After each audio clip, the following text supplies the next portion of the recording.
복음을 전하라고 우리를 부르신 줄로 인정함이로라. 아멘. 우리 좌우에 계신 분들과 이렇게 인사하면 좋겠습니다. 당신을 향한 하나님의 뜻이 있습니다.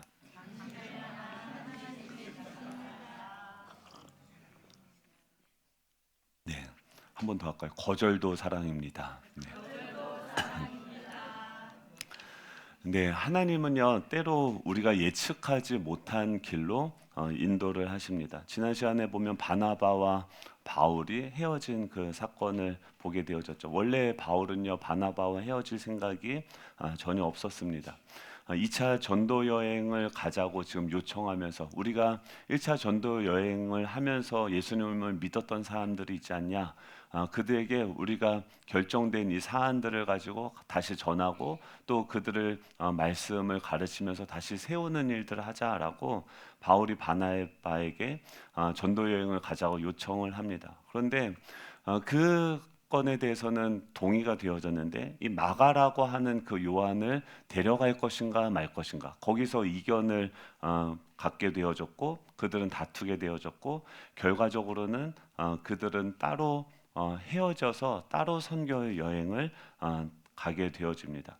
이 전도 여행 방향에서도 똑같은 일이 일어납니다. 지금 이 1차 전도 여행 지도를 한번 보시면은 그 전에 기억나시죠? 처음에 그 안디옥에서 실루기아로 가서 거기서 배를 타고 이 구브로 섬에 들어가서 복음을 전하고 거기가 이제 바나바가 살던 그 섬이죠. 그래서 거기서 복음을 전하고 또 저 위쪽 아달리아 버가 그 엄청난 산맥이 있었다. 그래서 그 산을 옮기는 믿음 하면서 막 얘기를 했었죠. 그쪽 루트를 통해서 더베까지 루스드라와 더베까지 가서 복음을 전하고 다시 그 루트로 돌아왔습니다. 근데 이 지금 이 마가 그러니까 바나바가 지금 마가를 데리고 선교 여행을 떠났어요. 그러니까 근데 어디로 떠나냐면 1차 전도 여행. 그러니까 바나바 고향이 그 섬이니까 그쪽 루트로 해서 이미 바나바와 마가가 먼저 그 코스로 출발을 합니다. 그러니까 지금 이 바울은 이제 혼자 갈 수 없으니까 이 예루살렘에 있는 그때 지도자였던 그 신라를 같이 신라와 함께 다시 2차 전도 여행을 출발하는데 그 다음 거 보여주시면은 이게 2차 전도 여행입니다. 그래서 바나바와 마가는 밑으로 원래 갔던 그 루트로 가고 그러면은 바울은 그 위쪽으로 해서 이제 거꾸로 그러면 가자. 이쪽으로 밑으로 가고 우리는 위쪽으로 가서 이 더베를 찍고 다시 돌아왔었는데 그쪽부터 가서 끝에서부터 이제 우리가 가서 복음을 전하면 그러니까 더베 위쪽으로 가서 복음을 전하고 그 왼쪽 아래쪽이 아시아 지역인데 그 아시아 지역에 가서 복음을 전하고 돌아오면 그러다가 이제 바나바랑 만나면 우리가 그동안 섬겼던 그곳들을 잘 복음을 전할 수 있겠다라고 출발을 하는 거죠. 이게 자꾸 예상치 못하는 일들이 생기죠. 그러니까 바울은 같이 복음을 전하자고 하는 데는 동의가 됐는데 그 성령께서 우리 안에 역사하신다. 성령께서 우리 안에 간섭하신다라고 하는 것은 뭡니까? 우리의 생각대로 일이 잘 흘러가지 않는다는 거예요. 그러니까 하나님이 하신다고 한다면 내 생각에는 이쪽 코스로 해서 이렇게 돌아가면 좋을 것 같은데 하나님은 우리의 발걸음을 다른 길로 인도하셔서 하나님의 그 사역 안에 참여하도록 우리를 인도하시는 거죠.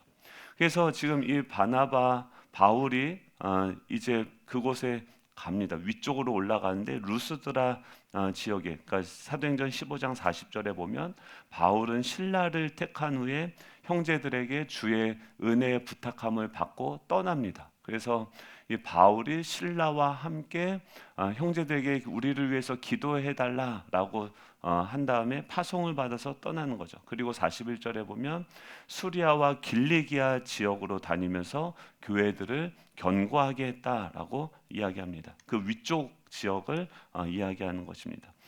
그 위쪽 지역이 길리기아 지역인데 그리고 1절에 보면 바울이 더베와 루스드라의 또 이름에 그러니까 더베가 뭡니까? 그때 1차 전도 여행 때 이쪽 끝에 지역이었는데 거기 가서 누구를 만나게 되면 그 유명한 디모데라 하는 그 제자를 만나게 되어집니다.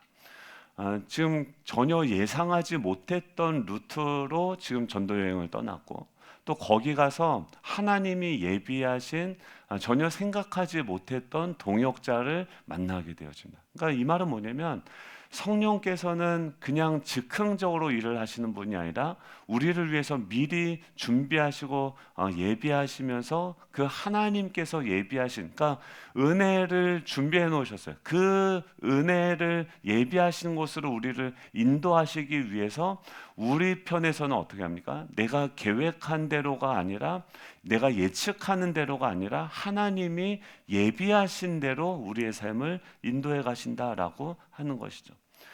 이 디모데를 거기서 소개하고 있는데 1절에 보면 디모데라 하는 제자가 있다. 그 말은 무엇입니까? 1차 전도 여행 때 이미 복음을 받아들인 거죠. 그리고 그가 뭐라고 얘기합니까? 그의 어머니는 믿는 유대 여자요, 아버지는 헬라인이었다. 그러니까 혼혈인 거죠. 그러니까 어머니는 믿는 유대인이고 아버지는 헬라인 아버지 사이에 태어난 이 헬라에 살고 있는 형제였었죠. 지금 그가 있는 그 루스드라 지역에서 바울이 어떻게 되어졌습니까? 돌을 맞아서 죽었는 줄 알고 사람들이 들어서 성 밖으로 내어 놓았게 됐죠. 그러니까 이거 어디서 많이 보지 않았습니까? 지금 바울이 예수님 믿을 때 어떻게 해요? 스데반이 돌에 맞아서 죽고 그것을 본 바울이 예수님을 믿게 되어진 것처럼 지금 이 디모데도 지금 바울에게 스데반처럼 이 디모데에게 바울은 그런 사람인 거죠. 그러니까 그때 와서 복음을 전할 때 보니까 어떻게 저 사람은 그 죽음이 두렵지도 않은가? 왜 저런 일을 하는가? 그의 인생에 이 바울의 전도 사역은 질문을 던진 거죠. 그 질문을 따라서 가다가 지금 예수님을 믿게 되고 그분의 제자가 된 사람이 바로 이 디모데입니다.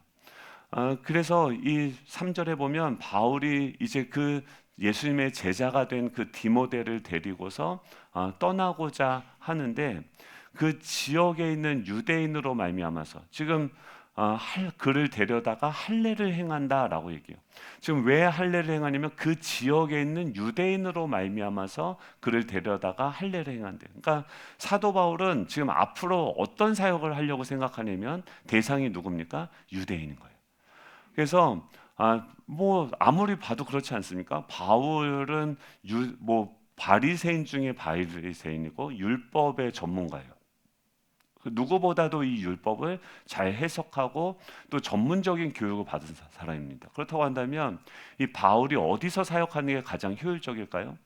유대인들 안에서 그 율법을 가르치고 그렇게 그의 평생을 보면은 바리새인 중에 바리새인. 그럼 이방인들은 헬라인들은 가깝게 생활을 했을까요, 안 했을까요? 전혀 가깝지 않았죠.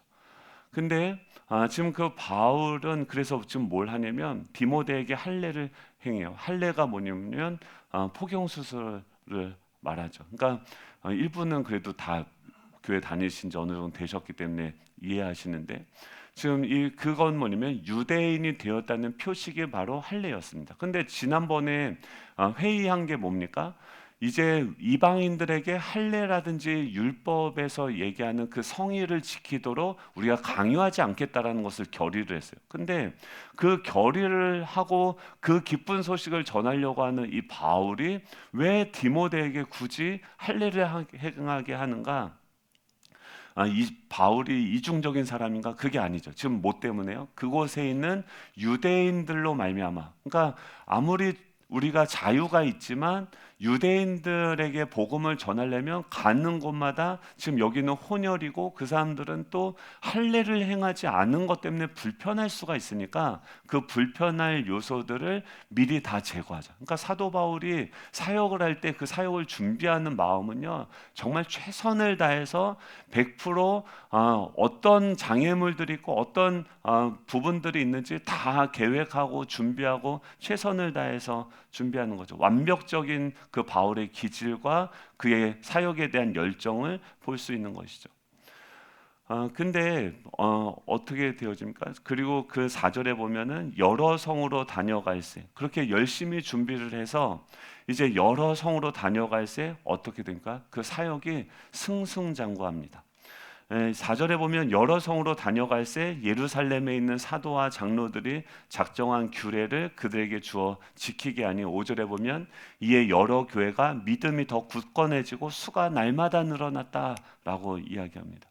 지금 바울이 계속해서 여러 성을 다니면서 복음을 증거하는데 그 결과가 뭐냐면 그 가는 곳마다 사람들이 믿고 믿음이 커지고 또 그 숫자가 날마다 예수님을 믿는 사람들이 더 많아졌다라고 하는 거예요. 하나님 이게 무엇이냐면 이게 교회입니다.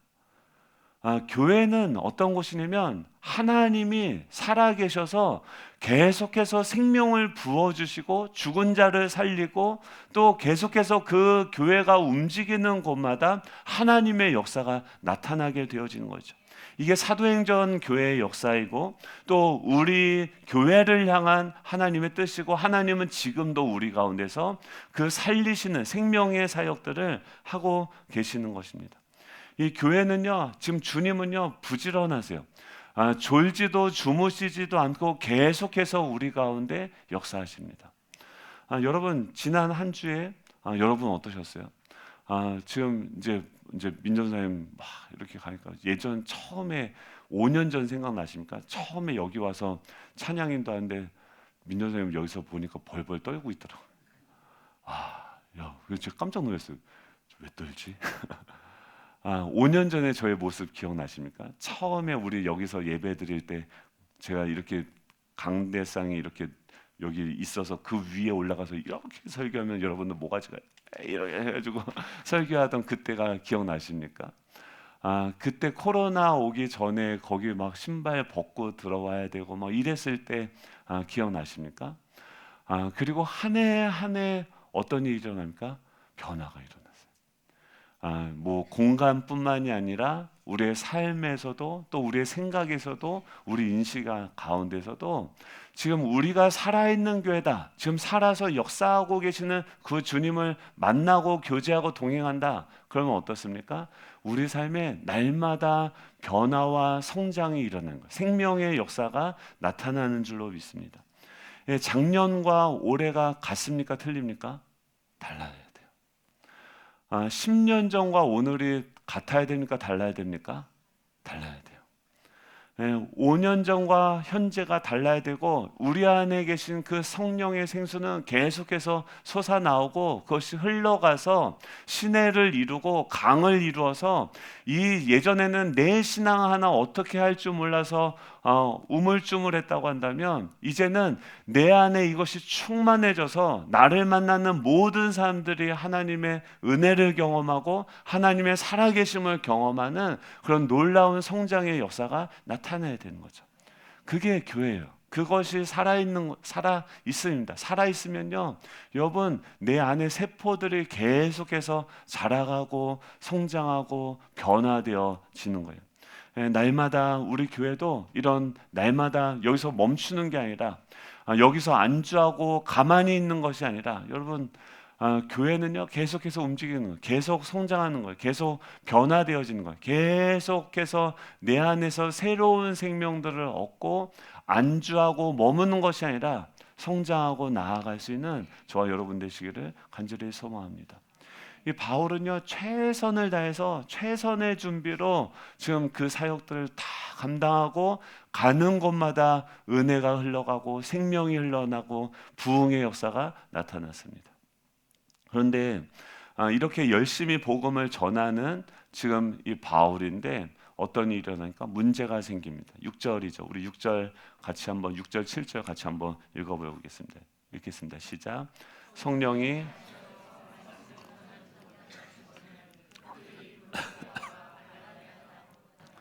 무시아 앞에 이르러 비두니아로 가고자 했으되 예수의 영이 허락하지 아니하시는지라. 아멘. 지금 그가 이렇게 열심히 사역하고 최선을 다해서 여러분 다 커가지고 포경수술한다? 지금처럼 뭐 마취하고 뭐 이런 게 아니에요. 얼마나 아프고 힘들고 그럽니까? 그렇게 철저하게 준비하고 사역하고 또 그 안에 엄청난 은혜들이 지금 임하게 되어지는데 하나님 기뻐하실까요? 안 기뻐하실까요? 기뻐하시겠죠. 또 하나님께서 그들을 통해서 역사하시는데 얼마나 감사하고 뿌듯하시겠습니까? 그런데 지금 하나님이 그렇게 기쁘게 그들의 사역을 받으시고 또 함께하고 계신데 어떤 일이 일어납니까? 6절에 보면 성령이 우리가 이해할 수 없는 행동을 하세요. 뭐냐면 성령이 아시아에서 말씀을 전하지 못하게 하세요.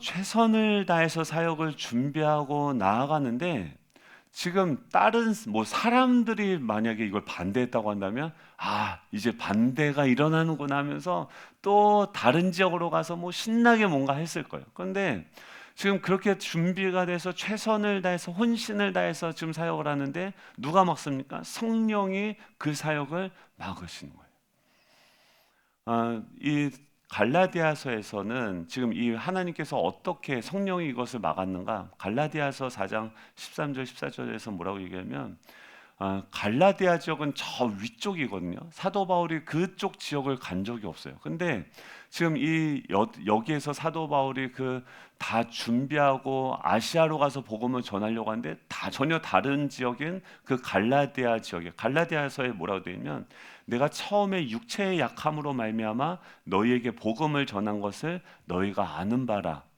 너희를 시험하는 것이 내 육체에 있으되 이것을 너희가 업신여기지도 아니하며 버리지도 아니하고 오직 하나님의 천사와 같이 또는 그리스도 예수와 같이 나를 영접하였도다라고 이야기합니다. 즉 사도 바울이 어떤 육체의 어떤 질병을 얻게 돼서 갈라디아 지역에 가서 휴양했던 시간들이 있었다는 거예요. 그러니까 지금까지 사도 바울은 어떻게 사역을 했냐면 최선을 다해서 내가 준비하고 내가 잘하는 것으로 사역을 했었는데 지금 하나님께서 성령께서 그를 멈추게 하세요. 뭐 학자들마다 의견들이 다양한데 저는 브루스 FF 브루스라고 하는 그 학자도 이 의견을 지지하는데 저는 사도 바울이 그때 질병으로 인해서 요양을 했다라고 생각을 합니다. 근데 안질이나 그 학자들이 안질이나 간질, 그러니까 뇌전증이 있었을 것이다. 그래서 그가 요양을 가서 지금 갈라디아 지역에서 요양을 하고 있는데 거기서 어떤 일이 일어납니까? 그의 약함으로 인하여서 복음이 전해지는 거예요. 그리고 갈라디아 교회가 세워지는 거예요. 그러니까 사도 바울은 생각하지도 못했던 일들인 거예요. 그러니까 하나님을 위해서 내가 최선을 다하고 내가 뭘 잘해야지. 우리도 그렇게 생각하지 않습니까? 우리가 뭘 잘하고 열심히 하고 물론 최선을 다해서 우리가 열심히 하고 내가 할 수 있는 최선의 준비를 다 해야 되는 거죠. 근데 그것 때문에 지금 바울은 뭐라고 합니까? 마가랑은 같이 행할 수 없는 거예요. 왜냐하면 마가는 최선을 다한 사람이 아니고 힘들면 포기하는 사람이었기 때문에 이 바울의 장점이 완벽주의고 최선을 다하고 열심히 하는 것이었지만 그 장점이 또 뭐가 됩니까? 걸림돌이 되어져서 동역을 하지 못하게 하는 자기의 어떤 의와 기준이 되어질 수도 있는 것이죠. 근데 사도 바울이 그곳에 가서 자기의 최선이 아니라 보통 예배 한 번 드리면 큐시트도 만들고 이것도 준비하고 저것도 준비하고 뭐 이런 저런 걸 다 해야지만 하나님이 받으시고 이런 역사가 나타난다라고 생각을 했는데 거기 가보니까 뭐 그런 거 준비할 여력도 없고 아프니까요 아무것도 못합니다. 근데 거기서 자신의 연약함을 마주하고 있는데 뭘 보게 되냐면 하나님은 나의 연약함을 통해서도 일하시는구나 라는 것을 바울이 깨닫는 거예요. 여러분 이게 뭐냐면 우리의 인식의 확장이 일어나는 거예요. 여러분 하나님은요 우리의 장점, 우리의 탁월함을 통해서도 일하시지만 우리의 약점과 우리의 연약함, 우리의 부족함을 통해서도 하나님은 충분히 일하시는 줄 믿으시기 바랍니다. 그걸 뭐라고 얘기하냐면 은혜라고 이야기해요. 은혜는 뭐냐면 내가 뭘 하는 것이 아니라 나의 100%를 다 최선을 다해서 일을 하죠. 준비하죠. 근데 할 때는 어떻습니까? 100% 하나님의 은혜로 사역을 하는 거예요. 하나님이 우리가 준비를 어떨 때는 내 수준에서 70%밖에 못했을 때도 있고 어떨 때는 200% 했을 때도 있어요. 근데 우리의 70%나 우리의 200%나 하나님이 보시기에는 아무것도 아닌 거예요. 하나님은 뭘 보냐면 우리의 중심을 보시는 거예요. 저 사람, 저 친구가 나를 얼마나 사랑하는가, 나를 얼마나 원하는가, 그 중심을 보시는 거지, 그 우리의 실력과 능력을 보시는 게 아니신 줄 믿습니다. 하나님을 사랑하면서 그분을 섬기면서 얼마나 바울이 갈라디아 지역에 가서 안타깝고 힘들었겠어요. 근데 야, 내가 하나님을 위해서 드릴 것이 하나도 없는데도 하나님은 날 기쁘게 받으시는구나. 하나님은 여전히 날 사랑하시는구나. 와, 이런 연약한 나를 통해서도 이 교회를 세워가시는구나. 여러분, 우리 앞에는요, 두 가지 문이 있습니다.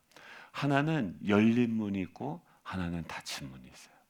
하나님이 우리를 인도하실 때 요한계시록에도 보면 필라델비아 교회의 사자에게 편지하라. 거룩하고 진실하사 하나님의 다윗의 열쇠를 가지신 이 곧 열면 닫을 사람이 없고 닫으면 열 사람이 없는 그가 이르시되, 이 말은 뭐냐면 지금 예수 그리스도가 키를 가지고 있어요. 여러분의 인생의 키를 예수 그리스도가 가지고 계세요. 그분이 여러분들과 함께 하시면서 여러분들이 가는 곳마다 친히 그분이 손을 대셔서 그 앞문을 여시고 또 닫고 하시는 거예요. 키가 어디 있습니까? 바로 예수 그리스도에게 있는 거죠. 근데 그가 어떻게 합니까? 8절에 보면 볼지어다 내가 너의 앞에 열린 문을 두었으되 능히 닫을 사람이 없으리라 라고 얘기해요. 이상하다. 1차 전도 여행 때는 하나님이 열었던 문이 이쪽이었어요. 그래서 구브로 섬으로 가고 그쪽 길로 가야 되는데 그쪽 길로 가려고 하니까 거기가 닫혀 있는 거예요. 그래서 그것이 닫혀 있을 때, 여러분 닫혀 있으면 어떻게 합니까? 아무리 내가 애를 쓰고 노력하고 최선을 다하는데 나아가지지 않고 열리지 않고 계속해서 굳게 닫혀 있다고 한다면, 여러분 그 닫혀 있는 문을 가지고 씨름하는 것이 아니라 하나님께서는 반드시 다른 문을 열어놓고 그곳으로 우리를 인도하시는 줄 믿으시기 바랍니다. 예, 그 하나님께서 여신 문이 있어요. 내가 너의 앞에 열린 문을 두었다라고 이 말씀하십니다. 여러분 이번 한 주간 하나님께서 예비하신 여러분 앞에 열어놓으신 그 열린 문을 발견하고 그 길로 나아갈 수 있는 저와 여러분 되시기를 간절히 소망합니다. 하나님 키가 하나님께 있어요. 하나님이 문을 닫으시면 아무리 사람을 애를 써도 안 열립니다. 반대로 하나님이 문을 여시면 어떤 사람도 그 문을 막을 수가 없어요. 하나님은 문을 막으실 때 다른 문을 열어놓으시고 그쪽 문으로 가기를 원하시는 거예요. 바울이 어떻게 합니까? 지금 바울은 지금 계획 속에 뭐예요? 디모데를 할례를 받게 하고 유대인들이 있는 그 아시아 지역으로 가서 거기서 복음을 전해야지라고 생각을 해요. 근데 지금 하나님은 지금 뭘 보고 계세요? 지금 그는 아시아 쪽을 생각하고 있는데 바울의 능력, 자신의 경험 그 안에서 할 수 있는 그만큼만 생각하고 있는데 지금 하나님은 생각이 뭐예요? 그 아시아를 넘어서 유럽을 바울을 통해서 변화시킬 수 있는 계획이 있으신 거예요. 3차 전도 여행 때는 어떻습니까? 그 유럽을 넘어서 그 당시에 땅끝이라고 얘기하는 그 로마와 스페인까지도 이 바울을 통해서 역사하실 하나님의 계획이 있는 거예요. 하나님의 크기는요, 우리의 생각을 뛰어넘습니다. 하나님의 역사는 우리의 능력을 뛰어넘으세요. 그 하나님을 바라보실 수 있는 저와 여러분 되기를 간절히 소망합니다. 이 하나님은요, 그 하나님의 놀라운 역사가 일어나기 위해서 지금 빌립도 마찬가지죠. 빌립도 사마리아 땅에서 전도하는데 거기서 막 사람들이 예수님을 믿고 난리가 납니다. 막 부흥의 역사가 나타나요. 복음을 전하면 사람들이 다 회개하고 믿는 역사가 나타나요. 그러면 우리는 어떻게 해요? 물 들어올 때 뭐 해야 돼요? 노를 저어야 되는 거죠. 근데 하나님은 갑자기 노를 버려라. 갑자기 어디로 가라고요? 광야로 가라고 명령하세요. 야, 근데 이 빌립도 대단해요. 지금 막 여기 역사가 나타나는데 하나님이 이걸 놓고 광야로 가라고 하니까 그걸 또 순종하고 가는데 거기서 누굴 만났습니까? 에디오피아 내시를 만나요. 그래서 그에게 복음을 전하고 그 한 변화되어진 에디오피아 내시를 통해서 그 한 지역이 또 복음화가 일어나는 거예요. 그러니까 우리는요, 수가 우리가 어쨌든 경험하고 살아온 것밖에 볼 수가 없어요. 그런데 그러니까 우리 안에 지도는 요만한 거죠. 근데 그 지도 밖에도 세상이 있고요. 우리가 보는 그 내비게이션 밖에도 엄청난 세상이 있는 거죠. 엄청난 또 내가 생각하는 그 방법 말고도 그걸 넘어서는 하나님의 다양한 방법들이 있는 것이죠. 그러면 이 거절이 일어나게 되어졌을 때 우리는 그 거절을 어떻게 바라봐야 되는가? 지금 하나님은 우리를 사랑하세요. 하나님은 우리를 향한 계획이 있으세요. 하나님은 선하시고 신실하신 분이세요. 근데 그 하나님이 지금 내 앞에 문을 닫으시고 또 내가 아시아로 가려고 하고 내가 유대인들에게 복음을 전하려고 하는 계획을 가지고 있는데 그 계획을 거절하신다? 그러면은 그것이 나에게 오히려 축복인 줄 믿으시기 바랍니다. 그 거절 속의 은혜를 통해서 하나님은 어떻게 해요? 우리의 지경을 넓히시는 거예요. 네, 사도 바울에게 나의 최선과 나의 열심, 그 장점 이렇게만 해야지 사역을 교회 안에서도 다 그런 거 아닙니까? 왜 우리가 부딪히고 또 누구에 대해서 상처를 받고 섭섭하게 되어집니까? 내 방식대로 하지 않는다는 거예요. 그 말은 뭐냐면 그 방식으로 내가 탁월하게 어떤 사역을 했을 수도 있어요. 그런데 그것이 우리는 진리라고 믿고 하나님을 제한할 수가 있는 거예요. 근데 이 방법 아니어도 김치찌개를 끓일 수 있는 방법은 10가지, 20가지, 100가지가 넘습니다. 내 것도 맛있지만 이 방식도 맛있고요. 경상도 방식도 맛있고 전라도 방식도 맛있고 제주도 방식도 맛있어요. 그리고 전혀 레시피를 보지 않는 저의 아내 방식도 맛있습니다. 여러분 왜 안 나오나 했죠? 네, 아무튼 여러분 최대한 자제는 하겠지만 여러분 어쨌든 그러니까 내 경험 안에 우리 안에 있는 그 레시피를 넘어서는 하나님의 레시피가 있음을 믿으시기 바랍니다. 8절에 보면 무시아를 지나서 들어와러 가요. 내 길은 막혔는데 하나님이 열어두신 그 문을 향해서 이제 뚜벅뚜벅 바울이 걸어가기 시작합니다. 근데 거기서 뭐가 보여요? 전에는 어떻게요? 야 이렇게 해야지 저렇게 해야지 하면 어떻게 보이는 게 딱 내가 보는 만큼만 보여요. 근데 밤에 환상이 9절에 보면 밤에 환상이 바울에게 보이니 마게도냐 사람 9절이죠. 마게도냐 사람 하나가 서서 그에게 청하되 마게도냐 사람은요 어디 있는 사람이면요 이 지금 그들이 있는 그곳을 바다를 건너서 저쪽 유럽 사람이요. 아시아 사람이 아니라 유럽 사람이 갑자기 밤에 환상을 보는데 거기 서서 뭐라고 하면 마게도냐로 건너와서 우리를 도우라라고 이야기해요. 이 바울의 계획은 지금 소아시아고 유대인이고 지금 그쪽만 보고 있는데 지금 전혀 저쪽에 내가 생각하지도 못했던 곳에서 나를 부르고 또 나로 하여금 밤에 환상을 보게 하는 거죠. 환상의 의미는 무엇입니까? 이제 소아시아에 머물지 말라는 거예요. 그냥 소아시아는 전도가 필요 없다 이게 아니라 지금 너가 생각하는 나는 이 정도 소아시아 정도의 사이즈야. 나는 이 정도밖에 나는 할 수 없어. 라는 그 생각을 확장하라는 거예요. 그물을 더 넓히라는 거예요. 동서남북 내가 할 수 있는 그 사역만 보는 것이 아니라 동서남북을 다 보면서 그 모든 것이 너가 밟는 그 모든 땅을 너에게 주겠다고 말씀하시는 그 온 땅의 주인이신 하나님께서 말씀하시는 거예요. 그 시야를 넓히고 지경을 넓히시는 거죠. 우리는요 다 죄인이라서 어떻게 생각합니까? 자기중심적으로 생각해요. 맨날 생각하는 것도 나라도 똑바로 살면 되지. 이게 하나는 맞지만 대부분 틀립니다. 나만 생각하고 우리 자식이 자신만 생각하고 나의 가정만 생각해요. 기껏 넓혀봤자 우리 교회만 생각해요. 나 생각하다가, 우리 가정 생각하다가, 우리 기도의 넓이도요, 나만 하다가 그 다음에 조금 넓어지면 우리 가정을 위해서 기도하다가 더 커지면 어떻게 해요?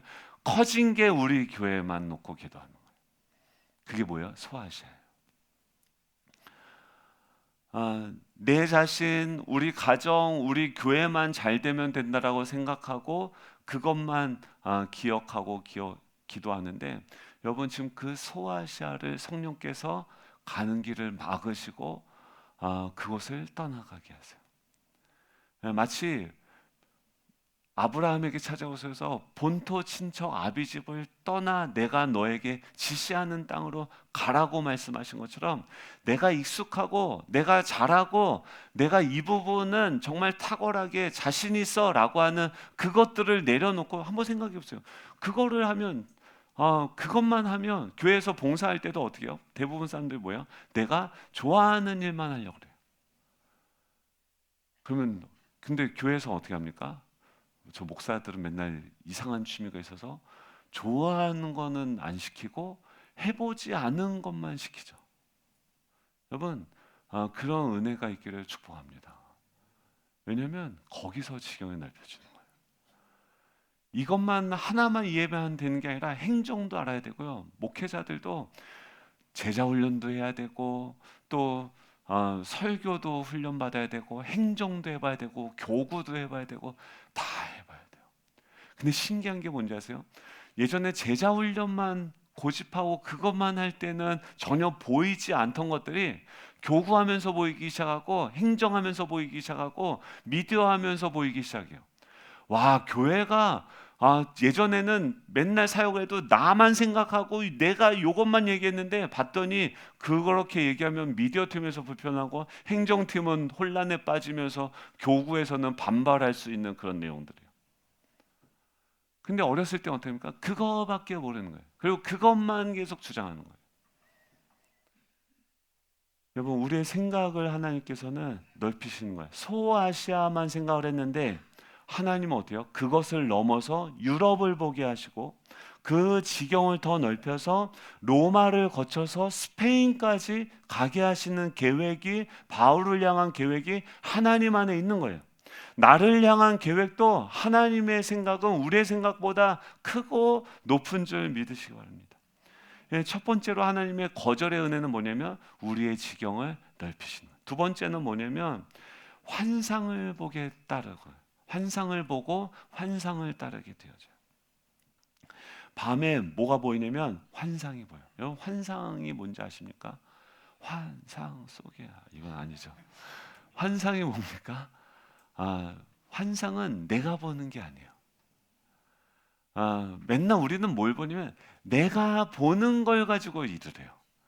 내가 보이는 거, 내가 준비된 거, 내가 할 수 있는 것으로만 해요. 근데 환상은 뭐냐면 내가 준비하고 내가 보이는 것이 아닌데 보여지는 거예요. 말씀을 보는데 자꾸 이런 꿈이 보이고 이런 생각들이 들어지고, 말씀을 보는데 계속 나는 정말 이렇게 부족하고 연약한데, 와, 내가 이 지역을 위해서, 이 지역의 청소년을 위해서 기도하고, 내가 한국 교회를 위해서 기도하고, 내가 열방을 위해서 기도하고, 하나님, 아이고 지금 저 혼자도 지금 똑바로 못 사는데, 하나님, 우리 가정도 지금 이게 안 세워졌는데, 하나님, 내가 왜 이런 기도를 하고 있습니까? 여러분, 그 환상이 여러분에게 보여질 수 있기를 축복합니다. 지금 바울 보세요. 바나바랑 싸워가지고 헤어지고 뭐 이러고 있는데, 지금 그에게 마게도냐로 와서 우리를 도우라라고 이야기하는 거죠. 이게 우리의 사역이, 우리 인생이 은혜로 가는 것이라고 한다면 내 실력과 내 능력으로만 하는 것이 아니라 하나님의 은혜로 하는 줄 믿으시기 바랍니다. 그 마게도냐로 그 바다를 건너서 그곳에서 역사하시는 그 하나님을 경험할 수 있는 저와 여러분 되시길 축복합니다. 마게도냐는요, 바울은 정말 생각지도 못했던 것인 거예요. 바리새인 중에 바리새인이라고 하는 것은 이방인들은 그냥 지옥의 땔감으로 생각했던 사람이에요. 부정한 자다, 같이 함께 겸상을 하지도 못하는 사람인데 그곳에서 사역을 하게 하시는 거예요. 환상을 보는 그 눈이 있어야 돼요. 여러분, 기도할 때마다 말씀을 볼 때마다 하나님의 환상을 보게 하여 주십시오. 하나님의 비전을 보게 하여 주시옵소서. 나의 생각이 아니라 소아시아에 머무르는 것이 아니라 하나님이 보여주시는 그 환상을 보게 해 주십시오. 여러분, 그때 어떻게 합니까? 그 10절에 보면, 우리 10절 같이 읽어볼까요? 시작. 바울이 그 환상을 보았을 때 우리가 곧 마게도냐로 떠나기를 힘쓰니 이는 하나님이 저 사람들에게 복음을 전하라고 우리를 부르신 줄로 인정함이로라. 아멘. 바울이 그 환상을 보았을 때 어떻게 합니까?